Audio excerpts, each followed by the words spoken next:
Today we're going to be talking a little bit about interview lighting.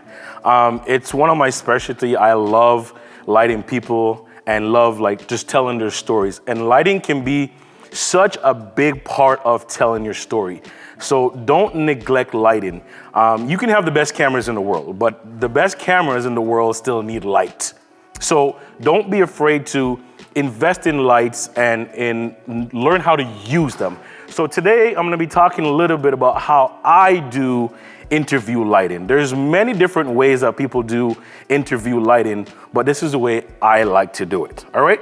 So the first thing that I do when I get on location is find my frame.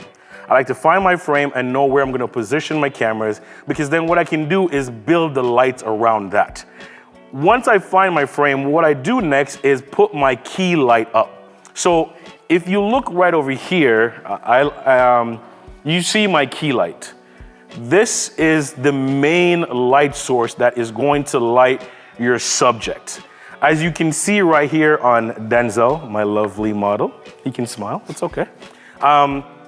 This is what's shining right on his face. That's what's giving him that glow, all right? So the bigger your softbox, the softer your light is gonna be. So if you want a softer light, get a bigger source, right? I love big softbox. This is the 120 centimeters from La Fomas. It's the biggest one they offer, and that's the biggest one I wanted to get. So I bought it, all right? The next thing that I do is that I bring in a negative fill. Sometimes you can go for a bounce. So that means that instead of it being black, it's white, right? So it gives you a little bit more glow on this side of the face. So if you've seen it on camera right now, as you can see, this negative fill is casting a shadow right on this side of his face. And I love that look. It's very moody. If you watch some of my stuff on my channel, I love moody stuff. That's how I've built my studio. And I just love the softbox on this side with the big giant light source, and then just cast this mood right on the side. This is a look that I absolutely love, all right? So negative fill and your source. The next thing that I like to do is bring in a hair light, right? If you are doing an interview and you want to bring a little bit of pop to your subject, bring them off the background, put a hair light. As you can see on camera right now, it's hidden both sides of his shoulders, casting a little bit right on top of the head. And it just really brings him right off the screen.